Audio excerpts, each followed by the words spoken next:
Ladies and gentlemen, welcome to Zoom into Wine. It's time for the show and your host, Ian Blackburn. Hello, Mr. Baldi. Emmanuel Baldi. That's me. Hello, Ian. Pleasure to meet you, and thank you for taking time to speak to us about Prunotto. We're so excited to do a little Barolo and Truffles. And you are the sales manager for the world. Yeah, lots of traveling. Lots of traveling. A lot of fun too. I bet. That's got to be fantastic. We're going to learn a lot about Prunotto today from Emmanuel. I've been watching some videos that you've made. You've made some beautiful videos over time, and we hope to complement that set of information today.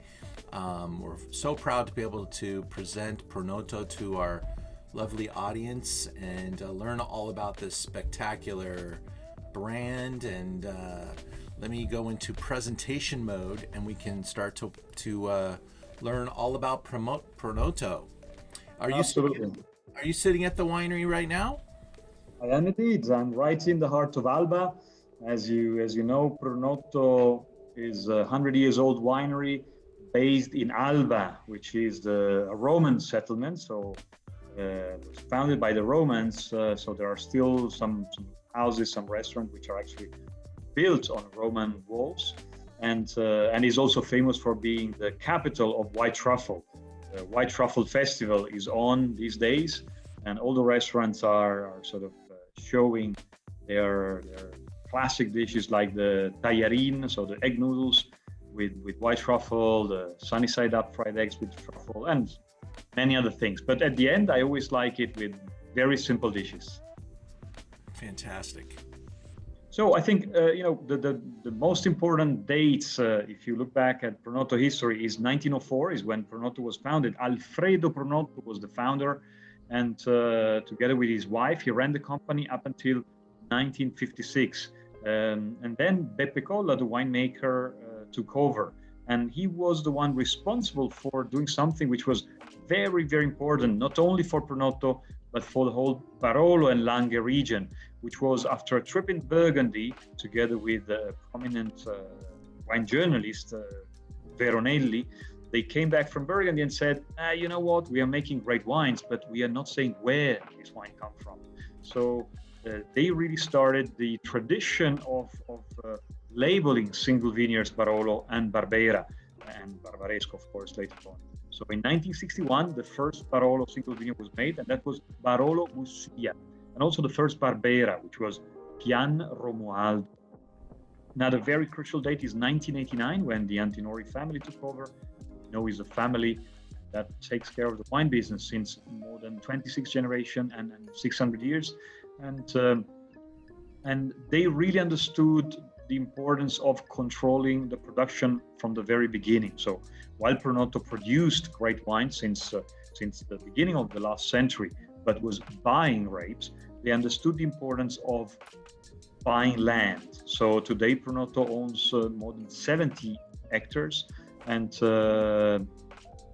in Barolo, in Barbaresco, in Agliano, Nizza subzone, and those are the places where you can produce the best quality grape, which will help you to produce the best quality wines. Just before we get into the wines, it will be interesting to look at where we are. We are in Piemonte, and you know, Piedmont means at the feet of the mountains. And I always say it's a very unique microclimate because that creates the Alps surrounding the region of Langhe. It's a little bit like a fridge because you have all the snow caps on top of the Alps. That's really important, especially in the last weeks before harvest, from September onwards. The excursion between night and day temperature is crucial to ripen the aromatics of Barolo and Barbaresco.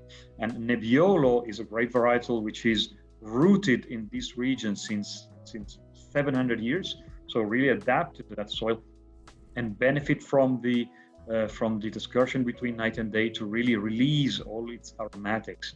Nebbiolo is not a lot about fruit like Barbera or Dolcetto, rather about flowers. So very floral character, roses, violets, and spices. And Nebbiolo, the name comes from nebbia, so fog, and because that is the situation. That's exactly what happens during harvest. The fog is in the morning, while in the afternoon you have sunny days. So cool mornings, sunny afternoon, cool mornings, sunny afternoon. And that's really what makes Piemonte and Langhe very special and capable of producing Nebbiolo of such a high quality that nowhere else in the world you can have the same expressions. Mm. I love the picturesque hillsides, and it in late November it'll look a lot like this as harvest is over, and the snow kind of comes and goes. You'll wake up one morning and it's snow everywhere, and then 2 days later it's gone. But such a beautiful zone, and you could just imagine how why the wines are so beautiful and so detailed. There's no place in the world like this region. You're lucky. It's a very beautiful place. I particularly love this picture because it tells you a few things. Well, the small village that you see in the middle of the picture is actually Bussia hamlet. So it's where Prunotto Winery is, and that's the winery where we produce Bussia and Vigna Colonnello, so our top Barolos. This snow-free amphitheater-shaped vineyard is the Bussia vineyard, which is considered a Grand Cru. And I particularly like the fact that you see in the back the Monviso, so the Alps. That's the border between France and Italy, and you see how what we were just discussing before, the excursion between night and day, how close the mountains are. And also, this is a picture that it could be absolutely taken in November. It actually was taken in March. And this is when exactly before GPS, before soil analysis would be sort of standard technology nowadays. That was the time when the producer from the area would normally buy and sell land, because this is a time where you can see the best exposed vineyards, the one that are snow-free, and the one that are best drained. And also you see in the back, the small village and the castle of Barolo. So you see how close, how small the area of Barolo is. And Bussia is only less than 1 kilometer away from the Barolo village. So really in the heart of the Barolo appellation. Beautiful. When it comes to soil, it is really a geological puzzle, Langhe. We will look later on at some pictures, and they really show the geological sort of nature of Langhe, and particularly of Barolo. Within Barolo, you go from 6 million years old soil to 12 million years old soil. So sometimes just walking from one hill to the other, actually you're traveling in geological history 1 million of years each time. So it's very rich in marl, so compressed clay, sand and loam, of course. And the varying composition of sand and clay will change very much Nebbiolo, which is a very transparent grape varietals. It really reflects the soil it's rooted onto. And that's the reason why Barolo was chosen as an appellation in the 60s to tell this region apart from the rest of the region, which also produces Nebbiolo, and later in 1980 granted the DOCG status. It has a very special soil. It is a very unique area of a little bit more than 1,000 hectares and made up of 11 council. You have the Barolo, Monforte, Castiglionfalletto, Serralunga, La Morra, and a part, a few others, Novello, Verduno, among the most important. But every single village, every single council had a slightly different character. So you really move, like in Burgundy, from one village to the other, and Nebbiolo will reflect the soil it's grown onto. More tannic. Normally, Barolo will be more tannic on the clay-rich soil, more more perfumed, softer tannins on the sand-rich soils. And this is exactly what we were talking about. So you see the geological map of Barolo, and you see there is a green and yellow part and a more orange, dark orange, almost red part. And in between there is this line, dotted line, that really divides the region into two. And the younger soils are called Tortoniano soils, characterized by what it's called blue marl. So a special marl which tends to have this sort of bluish, grayish, bluish character. And on the other side, you have the Serravagliano soil, which is subdivided into soil characterized by the Marne di Diano, particularly Monforte and Castiglionfalletto area, and Formazione di Lequio, the area in Serralunga. So, as I said before, the younger soils, La Morra and Barolo, produces Barolo that have more finesse, more perfumes, and less tannic structure. The more you go east and south, and the more you end up with wines which have lots of power, lots of richness, and lots of tannic structure. So Bussia is actually sort of in the middle of this appellation. So I always like to say that it was chosen as a Grand Cru because, and the first Cru of Barolo, because it expresses the two souls of Barolo. Still the elegance, the finesse, the perfumes of La Morra and Barolo, but already starting to anticipate the richness, the structure, the body, and the aging potential of the older soils. And I think here is just really, the question is, what is the difference then between Barolo and Barbaresco? There are some legal requirements that are different from one another. Barbaresco sits on soils which are very similar to the younger soils of Barolo.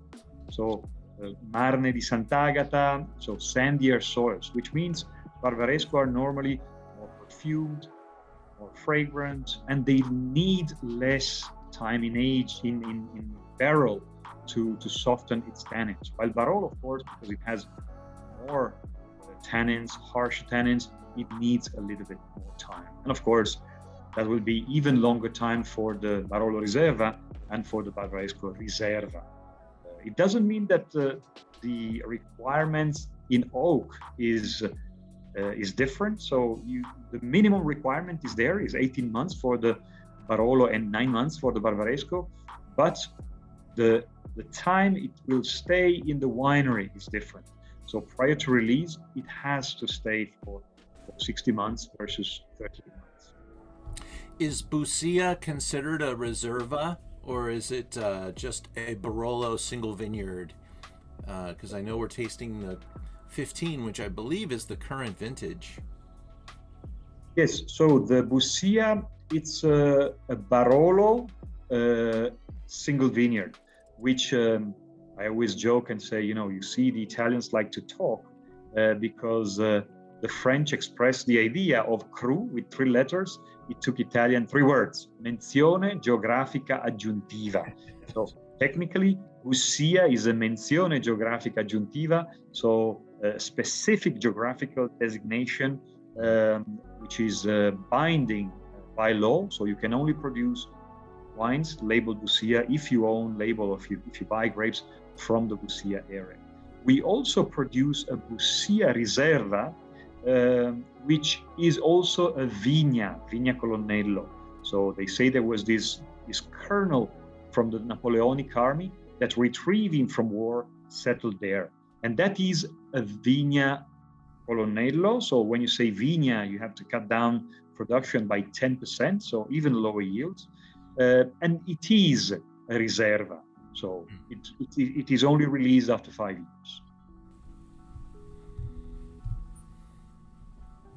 So total 50 hectares, or approximately 124 acres that are under your stewardship, and that's a sizable amount and good for worldwide production. Do you have any idea of the total production? The total production of Barolo average is around 12, 13 million bottles, while Barbaresco is around 3 to 4 million bottles every year. So normally Barbaresco is 1/3 of Barolo historically. They grew in the last 20 years, but they still keep the relationship quite constant. So Barolo is definitely bigger, and that's also the reason why most of the time Barolo is well known around the world, while Barbaresco, it's always a little bit the Cinderella of the Langhe, but not for the quality. The quality is as high as the one of Barolo. It's just that as being smaller, it doesn't. So sometimes it's just less known.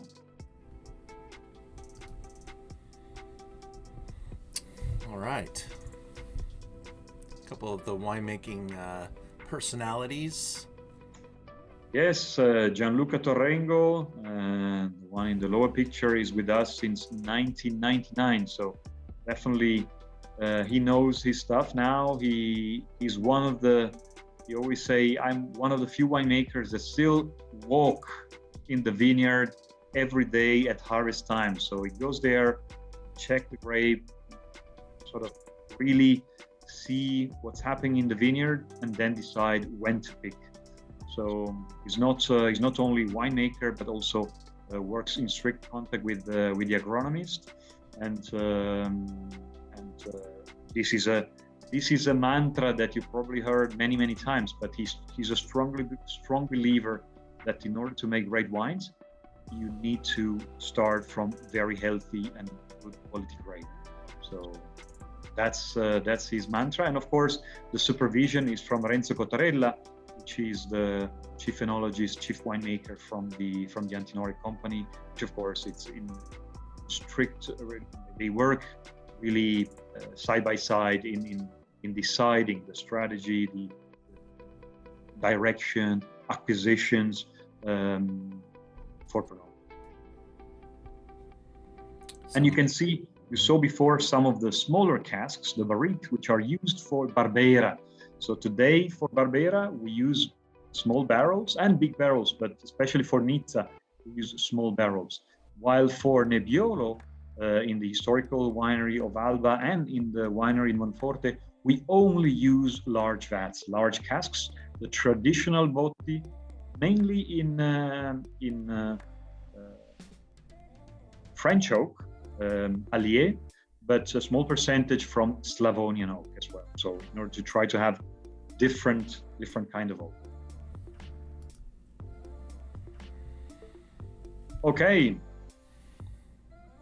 So one of the wines we're going to taste today with the local team, is Arnese. And there are a lot of very unique grape varieties in the Piedmont area.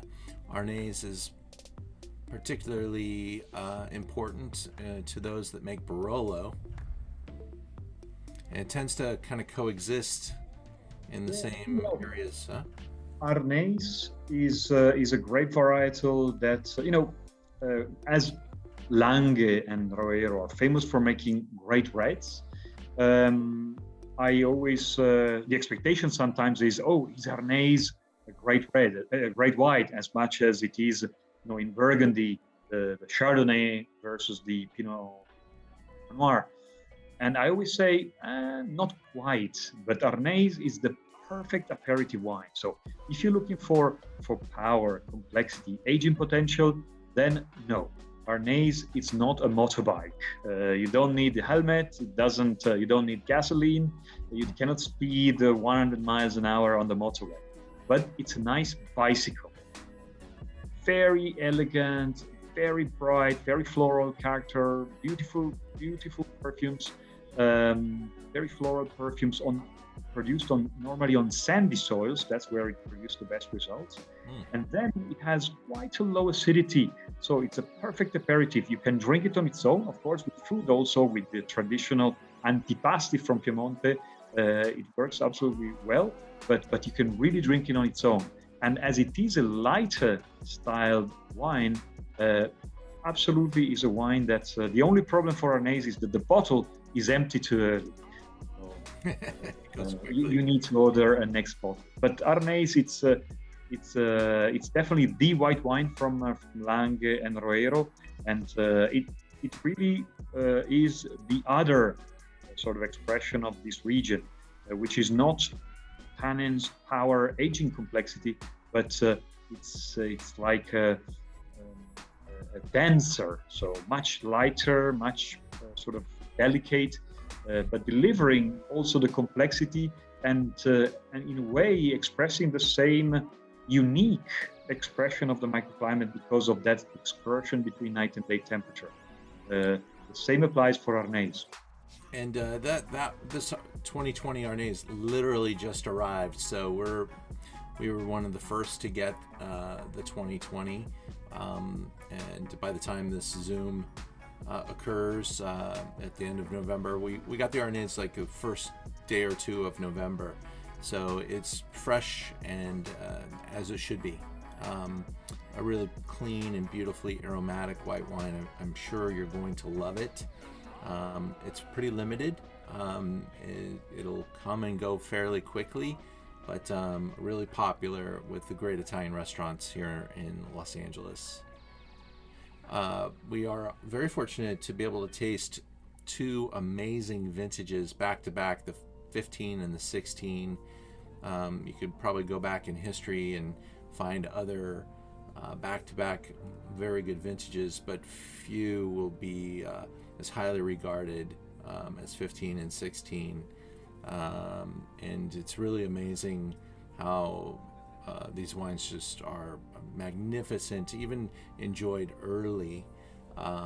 They really kind of reward bad behavior, because we like to talk about drinking Barolos as they approach 10 years old, but you'll really see some pleasure in both of these wines, and a lot of Barolo producers are now selling the 17s, and I'm sure you guys will be too soon, but there's a really nice patience exercised here, so we're able to taste the 16 Barolo and the 15 Bussia.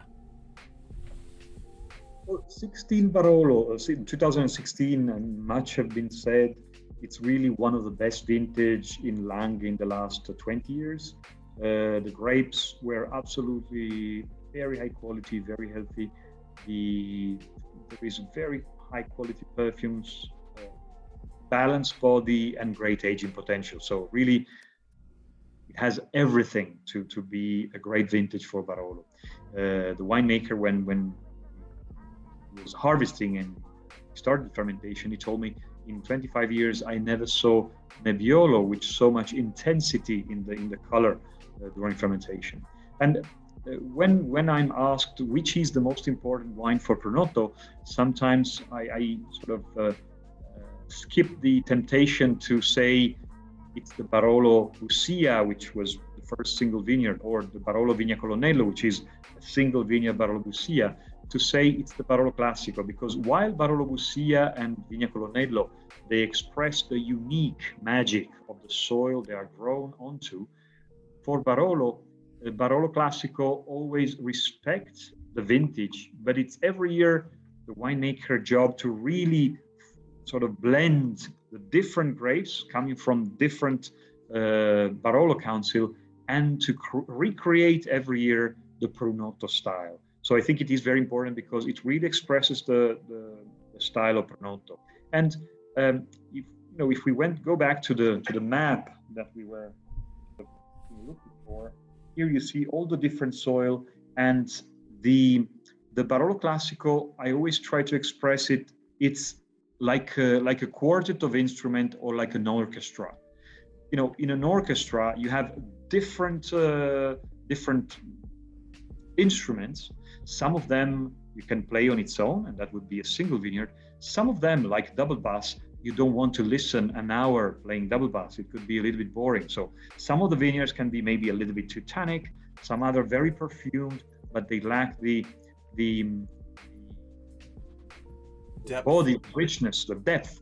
So, but when they play together, then you create a beautiful harmony. And that's the idea of the Barolo Classico, a Barolo that you can drink young, but it can age beautifully and gracefully for many years.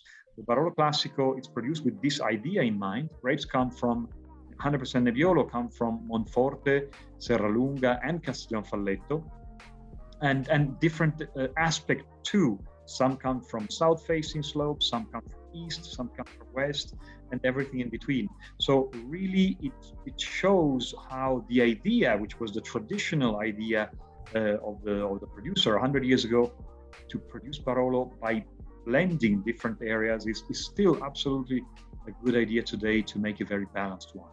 And then, of course, the single vineyard, so the Bussia, which is the next wine. Here you really have the A solo, the pure expression of just one single site. Bussia can be considered one of the Grand Cru from the Barolo appellation.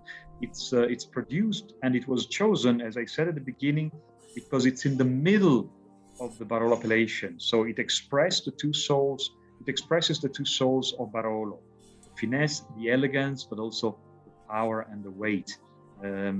In the past, probably you heard it many times talking about Burgundy as well. To express in a few words what is Barolo is the iron fist in the velvet glove. So you have a lot of power, tannins that will allow this wine to age for a long time, but also very, very expressing a lot of finesse, a lot of elegance, all the floral character of Nebbiolo, the roses, the violets, and if it's fruit, is pomegranate, orange peel, blood orange sometimes in certain warmer vintages. So you really get a lot of complexity, but at the end, a wine that keeps the elegance and the finesse in every vintage. So that's the reason why it was chosen. It's a beautiful amphitheater, as you saw the picture before. So that gives you the possibility to pick grapes at different times. So from the first to the last grape, normally it takes between 1 week to 10 days. So you, from just one site, you pick the different grapes, you ferment it at in different vats, and then you blend it together. So the idea is from just one side to recreate that aroma, and with the unique character, the unique spirits of Bussia. Fantastic. And I'll provide access to all the tools here for everyone on the Zoom. If you want to visit some of the websites, get some more content and information, you can visit any of these, and they're all available on the internet through the Antinori websites. Emmanuel, thank you so much. It's been such a wonderful tour, and we've learned so much about Barolo, the region, the winery, the history, and I really appreciate that. And we thank you, and I hope to be able to visit you on an upcoming trip to Barolo, and to thank you for your time. Ian, thank you very much for organizing this tasting, and I'm looking forward to see you in Piemonte anytime soon. And of course, if the people who's listening want to know more, they are absolutely more than welcome to come and visit us at the winery in Bussia. And at the end, that's the very best way to learn it and to make sense of the sometimes complex geological area of Barolo. I can't recommend it enough. It's a magical place. And if you've never been to Barolo, maybe you've been to Italy before, but if you haven't been to Barolo, you haven't seen anything yet. It's just such a magic spot. It's a really important place to travel to understand these great wines and to get something very unique in the world of wine. Mr. Baldi, thank you for your time, and it's been a wonderful pleasure to tour Barolo with you and with Prunotto. Mr. Blackburn, thank you very much. Have a good day, sir. Goodbye.